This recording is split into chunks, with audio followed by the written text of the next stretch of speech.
Ok. Ok, mais Ok. Bon, voilà, c'est bon, c'est l'intro. On vous a pas vu depuis longtemps, ça nous fait plaisir. On a un faux rire. Et On peut la refaire parce que là, je t'entends. non, franchement, c'est très cool. On va laisser comme ça. Non, laissons comme ça. C'est le Sunday Club. Nous sommes de retour. T'as demandé. Nous sommes de retour. Et déjà, ça nous fait vraiment plaisir. Merci pour les commentaires, les abonnements. Vous avez vu, j'arrive à continuer. Les abonnements, abonnez-vous à la page. Allez voir aussi sur tous les streaming audio pour nous écouter. Et je suis avec Gaël. Comment ça va, Gaël? Je te dis, tu fais des gestes. Ouais, j'ai juste. Il y a quelqu'un qui m'a écrit en DM qui m'a demandé si il pouvait venir débattre un jour avec nous. Je mets l'idée là comme ça sur la table. On en reparlera une autre fois, mais franchement, ça peut être cool. Il y a plein de trucs à développer. Pourquoi pas avec aussi des fois peut-être faire des questions d'abonnés. J'en sais rien. On n'en a pas parlé, mais ça peut être cool. Voilà, il y a Nadia qui est avec nous. Comment ça va, Nadia? Ça va très bien. Et je vais garder l'intro. D'accord, mais il y a pas de problème. Et surtout, moi, je veux savoir comment toi tu vas, Julien. Mais moi, ça va très bien. Ça va être le running gag. Vous allez voir à chaque fois. Est-ce que moi je vais bien? Le Sunday Club, c'est d'avoir des sujets un peu piquants. On va tirer au sort un sujet. On sait pas quel sujet il y a. On sait qu'il y en a 3. Mais on ne sait pas sur lequel on va tomber. Et on va débattre après sur ce fameux sujet.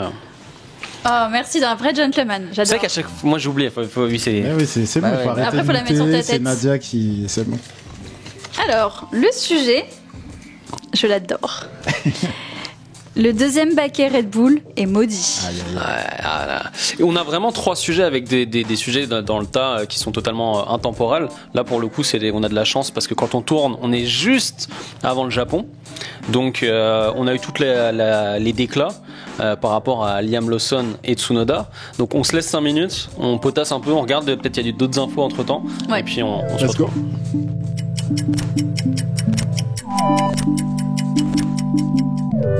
Bon, on a un peu potassé nos trucs chacun de nos côtés. Disclaimer, on est entre potes.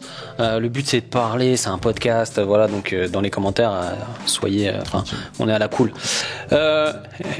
Tu peux leur montrer. Ils vont être loin. Mais en gros, t'as vraiment un truc là. Oh là. Sinon, je me rapproche de la Je sais caméra. pas comment je vais faire la miniature, mais j'ai trop envie de faire un truc avec la faucheuse, tu sais. Mais tu faut faire ça. Ouais, ok, c'est bon, c'est validé, je vais faire un truc comme ça. C'est vrai que c'est incroyable.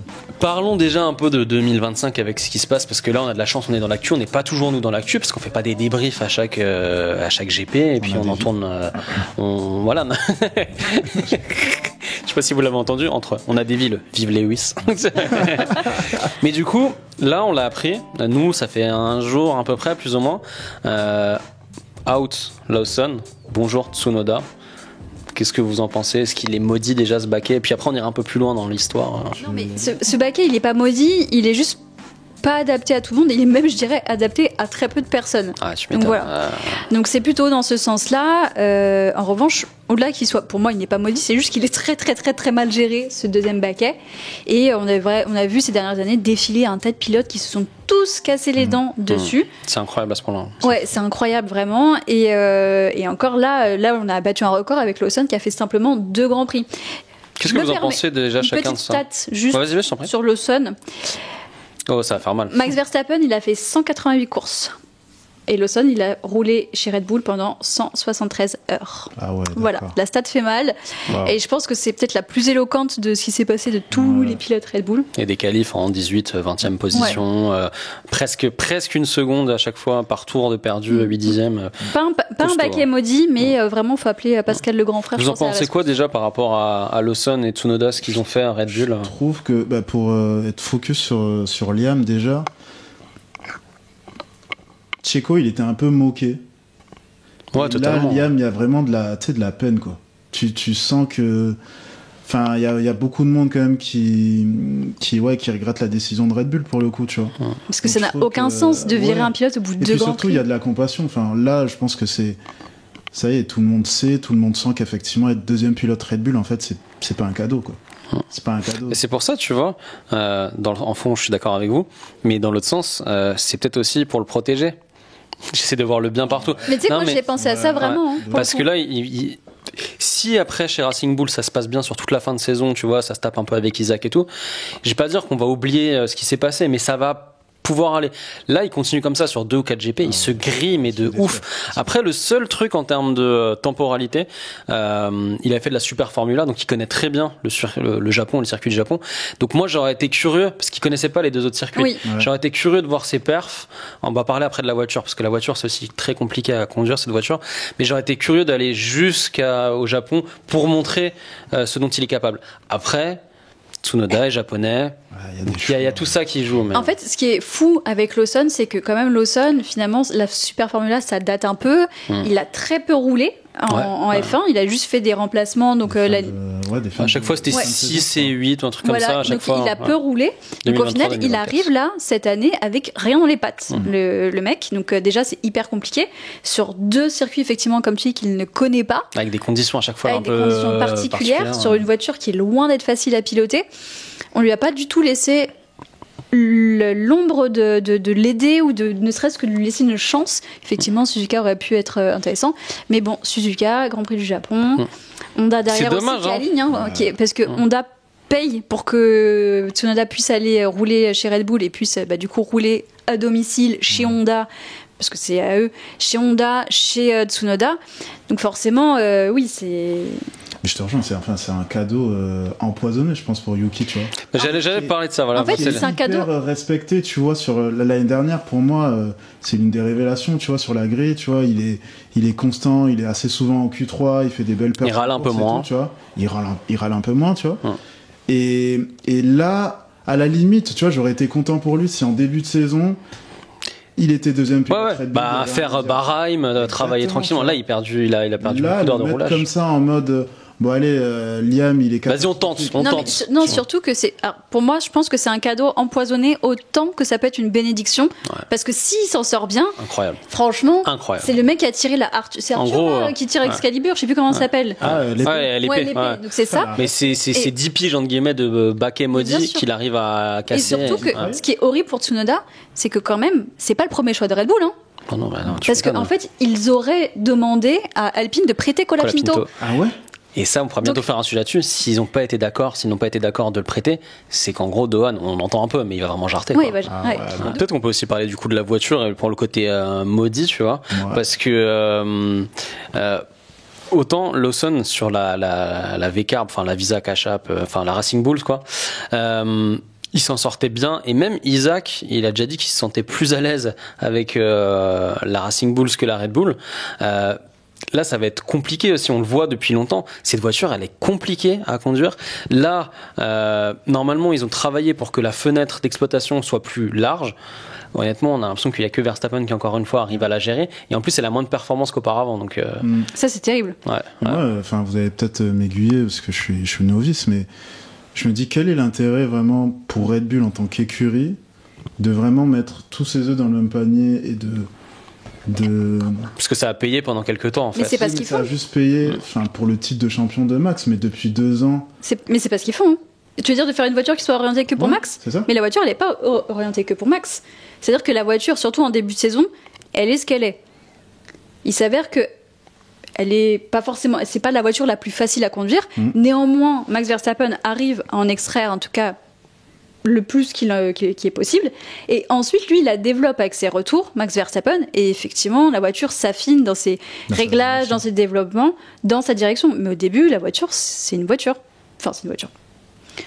Elle n'est pas construite pour Max Verstappen, quoi. Alors, parce que cette année, il y avait... Tu peux pas construire deux voitures pour un seul mec. Oui, bien sûr, mais du coup, très tôt quand même dans les saisons, tu vois, on l'a vu avec Pérez très, très rapidement. En fait, c'est super compliqué. Mais parce qu'il y a direct le développement qui se fait. À chaque Grand Prix, il y a des retours. Après, il y a les réglages aussi. Du coup, ils peuvent pas céder l'un et l'autre. De manière générale, le numéro. Sur la même écurie, la voiture 1 et le numéro 2, ils ont un vrai problème Red Bull depuis longtemps, c'est qu'ils peuvent pas céder parce que le style de pilotage de Verstappen est quand même très particulier. Il aime que la voiture s'inscrive très vite, qu'elle soit un peu comme une lame de rasoir, c'est-à-dire qu'elle a la limite à chaque fois de décrocher et d'être en survirage. Lui, c'est quoi ? Il préfère que l'avant soit solide ? Ouais, et en fait que l'arrière puisse je vais pas dire drifter, mais en fait s'amuser avec l'arrière, tu vois. Un peu glissé, Au contraire de du sous-virage, par exemple. Je préfère le sous-virage. Okay. Parce qu'en fait, si tu as du sous-virage, tu peux toujours, en règle générale, arriver, si tu te loupes, tu peux arriver à ne pas spinner et à prendre ton virage. Et Verstappen, il est vraiment sur un fil tout le temps. Et c'est ça qui est compliqué. Mais dans l'autre sens, Albon en a parlé, il avait un podcast où il a dit pas mal de choses, mais c'était des voitures qui n'étaient pas à effet de sol. On le voit, les voitures qui sont à effet de sol, c'est quand même vraiment différent en termes de pilotage. Maintenant, il faut voir si ça va coller à Tsunoda. Ça va être la grande question. On va le voir là dans la semaine prochaine, quoi. Enfin, dans quelques jours même. Par contre, c'est ouf que ils aient préféré, à la base. Colapinto. Alors après, j'adore Colapinto, tu vois. Après, c'est de l'ordre de la rumeur. C'est pas vraiment officiel, mais bon. C'est vraiment l'histoire de Honda et tout. On sait qu'ils vont arrêter avec Honda, donc ils veulent pas avoir un pilote qui est là grâce aussi à Honda, quoi. Donc, c'est ça, c'est ce que je disais tout à l'heure avant qu'on commence à parler. C'est que pour moi, Tsunoda, de toute façon, ça a toujours été le sacrifice qui allait arriver, dans le sens où son contrat il va s'arrêter là. En plus de ça, le contrat de Honda s'arrête également à la fin de cette saison-là. Ça va être remplacé par Ford l'année prochaine. Il n'y a plus d'intérêt d'avoir un pilote japonais. Et il n'y a plus d'intérêt d'avoir Yuki Tsunoda, sauf s'il performe de dingue. Je pense Honda en plus va chez la concu, donc c'est double peine. Voilà, donc, c'est un peu son jubilé, quoi. C'est aller. En fait, pour moi, effectivement, il n'a rien à perdre. Yuki Tsunoda, aller chez Red Bull, s'il est assez fort mentalement pour pas se faire broyer par la machine. Au mieux, franchement, il cartonne et il brise un peu la malédiction, si je puis dire. Et pourrait peut-être même envisager un futur un peu plus peut-être chez Red Bull, pourquoi pas. Au pire, il aura essayé de montrer que finalement le problème c'est pas le pilote, le problème c'est la voiture. La problématique c'est la voiture. Et puis même un peu, je sais pas, je suis peut-être bisounours, mais même la direction, comment cette écurie est gérée, tu vois, mais là c'est un problème mais qui est fondamental. Le docteur Marco, là, docteur fou, c'est... Mais en fait, c'est simple. Moi, je pense qu'on est en train de voir une sorte un peu de downfall de Red Bull, dans le sens où tout a commencé avec déjà, en fait, les trucs en interne, le Horner, là, faut pas oublier que lui, il a foutu une l'année dernière, à la même période. Bazar. La mort du fondateur, je suis pas très bonne en langue étrangère. Dietrich Mateschitz, là, qui est mort aussi. Donc ça a fait un gros coup chez Red Bull. La fuite des cerveaux chez Red Bull. Enfin bref, il y a énormément de choses. Où ça, on n'en parle pas parce qu'on est toujours sur les pilotes et les trucs. Mais c'est vrai qu'en interne, il y en a plein qui sont partis. Et ça fait beaucoup. Adrian Newey qui est parti. Verstappen qui peut potentiellement partir. Mauvais Verstappen, je pense qu'il a pas 2026, tu sens que je sais pas. Non, il y a moyen qu'ils partent, hein. Mais c'est vrai que pour revenir sur la voiture, quand tu regardes des interviews et tout, même de Vacher ou d'autres personnes qui ont travaillé sur la voiture, c'est vrai qu'au début ils essaient toujours de faire une voiture, on va dire, avec un équilibre, puis après elle va vers Verstappen petit à petit. Le problème c'est qu'elle va très vite vers Verstappen, et encore une fois je pense que sur la grille il n'y a que Verstappen qui a ce style de conduite. C'est compliqué de mettre des mots dessus, j'ai essayé quand même un peu de potasser sur ça pour un peu en parler, mais parce que tu ne le vois pas tout de suite, on n'est pas dans une F1, mais dans ce qu'on voit sur ces 10 dernières années, pour revenir au sujet, on va dire qu'au bout de quelques GP, oui, ce deuxième baquet devient maudit parce qu'en fait, personne n'arrive à s'accoutumer à cette conduite. Et franchement, Albon et Gasly, ils s'en sortaient pas si mal, tu vois. Mais Daniel Ricciardo s'en sortait bien. Quand il arrivait à faire des podiums, voire plus, il était toujours 6, 5, 8, dans ces eaux-là, quoi. Et c'est très compliqué. Et soit il faut changer toute la direction, mais très très loin, même la façon de penser la chose. Et peut-être qu'il faut que un jour Verstappen en fait parte de Red Bull pour repartir un peu d'une feuille blanche, mais pour l'instant comme ça compliqué, hein, et on espère que Yuki ça va fonctionner, hein, je sais pas, j'ai rarement vu une top team avec ton premier pilote qui fait facilement top 4 et puis le deuxième pilote, c'est quoi sa moyenne? Je crois que j'ai regardé. Là, Lawson. 18. Après, 18-20. Alors après, avec toutes les disqualifications, il est monté, donc t'as l'impression que le tableau est un peu mieux qu'il n'est, mais rien qu'en qualif, c'est 18 et 20 tout le temps, quoi. Après, il a toujours été entre guillemets très challengeant ce deuxième baquet, même depuis les prémices de Red Bull, hein. Il y a toujours eu un numéro 1 et un numéro 2. Déjà, on n'a pas vu le temps passer. Attends, je remets. Encore une fois. Ça veut dire que le débat c'est le réveil fini. De Gaël, je trouve ça ouf, c'est son réveil. Vraiment, c'est fou. Mes respects. Tous les matins. Ça avait l'air intéressant là ce que tu disais. Oui, mais le débat est fini, donc malheureusement. Non mais vas-y, fini, on a du rap, c'est gratuit. Non mais c'est parce que je savais plus ce que je disais. Oh merde. C'était en qualif, tu parlais des qualifs. Ah non, je parlais pas des qualifs, je parlais que depuis tout le temps, les pilotes, ça a été chez Red Bull, il y a toujours eu un numéro 1 et un numéro 2, et ça a toujours été compliqué, ça crée des tensions. Okay. Il y a fort longtemps, hein, je parle de ça il y a maintenant peut-être 15 ans, il y a 15 ans. Non, Donc, mais il y avait le Kiat, il y avait Ricardo, enfin petit Même à petit encore en avant, fait. même encore avant. Dans le début des années 2010. Non, mais avec donc, Weber aussi. ouais, hein. ouais. C'est ça exactement. Donc ça a toujours été un baquet Mais compliqué. c'est drôle que c'est un sujet à ce point-là pour cette Mais moi, équipe ce que- comme ça et tout. Je Mais trouve ça tu sais incroyable. pourquoi? Parce que finalement, je trouve que la philosophie même de Red Bull, c'est marche ou crève, ils s'en cachent pas. Et moi, franchement, c'est quelque chose que j'apprécie. C'est très violent ce que je dis. Non, Voilà, c'est- comme ça, nous on va y non, aller. mais non, mais ce que je veux dire, c'est une prochaine. On a, plus rien on a- dire. Mince. Mais tu trouves que c'est bien du coup?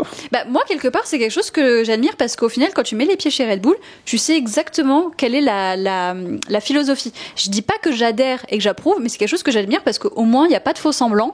Et c'est soit tu performes, soit tu te casses. Du coup, Et c'est très Tsunoda, dur. bonne chose, mauvaise chose? Qu'il aille chez Red Bull? Là, comme ça, maintenant, tout de suite? Oui, moi, je pense que c'est une bonne chose. Quand même. ok. Ouais. Eh, Pour on moi, est d'accord. En fait, pour moi, il n'y a plus rien à perdre parce que dans tous les cas, vaut mieux qu'il essaye de briller, quitte à ce que ça se casse la figure, parce que pour moi, il y a toujours une possibilité. On ne sait jamais que ça Et fonctionne. pour Lawson, et qu'il c'est pas si brille. mal finalement. aussi. Et s'il fait pareil que Lawson, je sais pas, sur les 2-3 prochaines Ah, c'est GP, chaud. il fait pareil. Ils appellent Daniel, Perez. Il se passe quoi en vrai? Non, mais vraiment, il se Bah passe là, quoi je me dirais Bichette à Tsunoda, quoi. Ils vont changer?